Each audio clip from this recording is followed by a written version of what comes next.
Okay, so the focus of this video is metre. What is it? How do we define it? We can see a definition on here. Metre is a system of describing what we can measure about the audible features of a poem. But in all honesty, what does that actually mean? So that's going to be the focus of this video, is to define it, show you what it is, and to give you the terminology that you will need within your poems. So let's go back to basics a little bit and just think about the way we speak. We don't pay much attention to the way we speak because it is such a natural thing to do. We learn how to speak, but we don't think about how we speak. If we take plosives, for example, the p, b, d, g sound, how do we actually form those sounds? Well, those sounds are formed by blocking off a part of your mouth, and you use air to build pressure behind a blockage, and the sound is formed when the air is released. For the b sound, you make the blockage with your lips. The air builds up behind your lips, you release the air, and the b sound is made. Similarly with the g sound, you actually make the blockage with the back of your tongue. You place it at the top of your mouth, at the back. The air builds up behind it, and as soon as you release it, g is made. We don't think about this when we do it. We just do it because we've evolved to learn it. Mostly because we mimic the people that we are surrounded by, the people who speak to us when we're very, very young. So what we need to do is now think about how we speak when we put all of those words together. And what I want you to do is just look at this sentence that I've just spoken. So think about how we speak. So think about how we speak. There are 7 syllables in this sentence, so think about how we speak. 7 syllables within the sentence, and some of the words, some of the syllables I've stressed. I'll slow the sentence down, and what I want you to do is to think about the words that I either emphasize or there is a slight rise in inflection in my voice, so my voice actually goes up slightly as I speak it. So think about how we speak. So think about how we speak. These words are stressed, and there are 3 stresses within this sentence. Okay, so think about how we speak. If we speak without stresses, our voices are monotone, they're robotic, they're boring. What we do is we stress to emphasize, and in all honesty, it's just a natural part of my speech, or our speech. So why am I telling you all this? Well, in poetry there are common stress patterns, and they're used for a variety of reasons. Now the reasons are the big thing, and this is what we need to analyse. Now we're going to look at the reasons when we look at the individual poems. Okay, that's the important part, but you need to be able to define the terms and to understand what those definitions mean. Because there are patterns and stresses that are common across all forms of poetry. Not all. Notice I say across lots of forms of poetry. It's not all forms of poetry. But we can certainly identify these patterns in the blank poetry that we are going to study. And we need to be able to name them. So when it comes to stresses or groups of stresses, a group of stresses is called a foot or feet. They're defined as patterns of stressings in groups of 2 or 3 syllables. The standard types of feet are the iamb, the trochee, the dactyl, the anapest, the spondy, the pyrrhic.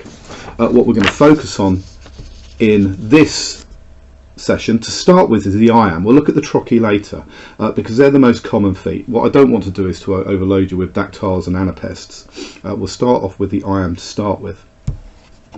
What we'll do is we'll contextualise, and I'll show you that in some lines of poetry. So what we're going to do is we're going to start look at the start of a poem by John Clare.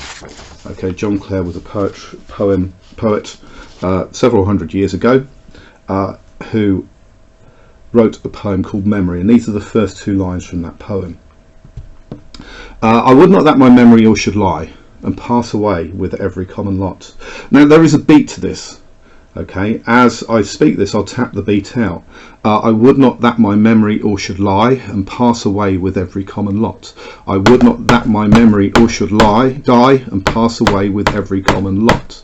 I would not that my memory all should die and pass away with every common lot. If you are counting, there are 5 beats per line. I would not that my memory all should die. So 5 beats. and pass away with every common lot, 5 beats. Now, as I'm reading this, and what I'll do is I'll slow it down, note the pattern. There is a rise in inflection in my voice. Now, it may be very, very slight. It's imperceptible. There may be certain things that I just emphasize imperceptibly, but I emphasize certain words and my voice rises on certain words. So I would not that my memory all should die and pass away with every common lot. I would not that my memory all should die and pass away with every common lot. Now notice I said there were 5 beats. That's because there are 5 stresses. I would not that my memory all should die and pass away with every common lot. I would not that my memory all should die and pass away with every common lot. So I would not that my memory all should die and pass away with every common lot. What we can see is there is a pattern of unstressed and stressed to each line, and there are 5 of these feet, okay, unstressed, stressed, unstressed, stressed, unstressed, stressed, unstressed, stressed, unstressed, stressed, 5 in every line, and this goes across the whole poem. Now if we have an unstress and a stress together as a pairing, this is known as an iamb.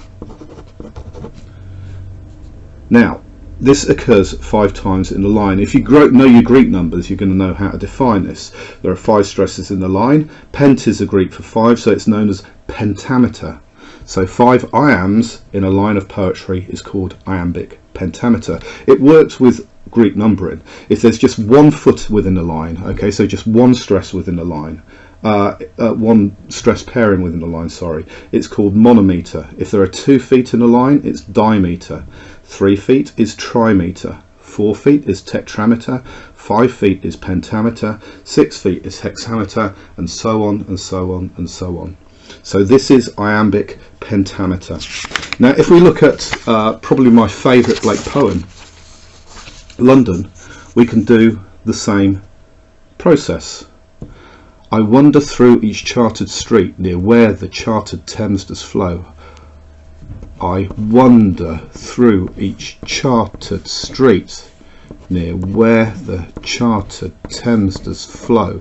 These are just the natural inflections within my voice, and they are, again, we can see the same pairing, the iambs. There are only 4 this time.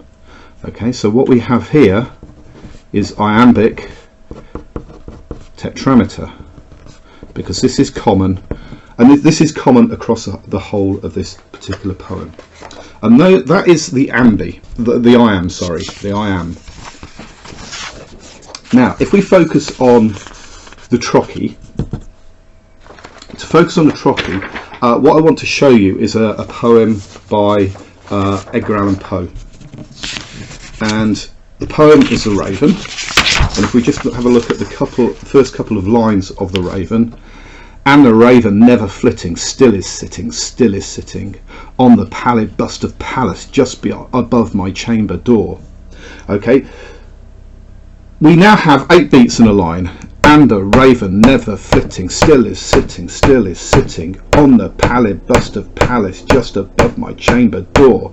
But note the stresses that we have. The stress now actually starts at the beginning, and the raven never flitting, still is sitting. We have this pairing. This is the opposite of the iamb. What we have is 8 pairings of, you've guessed it, trochees. Okay, so and if we try and say it the other way round, so if we say, oh well, let's try it as iambic, and dirt rave, vert nev, it doesn't work. It simply doesn't work. This is just a natural inflection of the voice. On the pallid bust of Pallas just above my chamber door. Those are the words that we naturally stress. Now obviously there are 8 lots of trochees, so this means it's octometer. So what we have here, it's not trochee octometer, but trochaic octometer. So the raven is trochaic octometer. So let's have a look at a poem by Blake. And this is going to be the first poem that we look at, and the first poem that we analyse, because we've got a bit of a problem. We're going to encounter a problem now with this. This is the start from, this is the introduction from the Songs of Innocence. And how does this work? What do we notice? Piping down the valleys wild, piping songs of pleasant glee. On a cloud I saw a child, and he laughing said to me. Piping down the valleys wild, piping songs on pleasant glee. On a cloud I saw a child, and he laughing said to me. It seems that we have 4 beats. Okay, so what we're assuming is this is tetrameter, because there are 4 beats. But what we notice is, if we read this slowly, piping down the valleys wild, piping songs of pleasant glee, we actually start on our stress. Piping down the valleys wild, piping songs of pleasant glee. Now if we put these together, okay, we see we've got a trochee, we see we've got a trochee, we see we have another trochee here, but then we have this odd thing at the end. Okay, this is just a stressed syllable on its own. Can't even spell syllable, but a stressed syllable all on its own. Now this is simply the mechanics of the line. When we look at the poem, we will comment on this, but what we notice is we have 1, 2, 3 trochees. So we have trochaic, and there are 3, so trochaic trimeter with a stressed, and I'll spell it right this time, syllable at the end. Okay, so now we've got to understand what iambs and trochees are, how they could be mono, di, tri, tetra, pentameter, and so on and so on and so on. But here is the issue. There's no point discussing this unless we have a reason to. So you can say that London is iambic tetrameter. You can talk about this being trochaic trimeter with a stressed syllable at the end of every line, but that's not analysis, that's simply spotting the meter. And the important thing is that you need to be able to analyse that, talk about why it's happening within the poem. We certainly won't be talking about the metre in every poem, but we will in some. And one of those is the first poem, the introduction, that the next video is going to be about. And do look at the resource sheet that I've given you, which tells you about dactyl and anapest and spondees.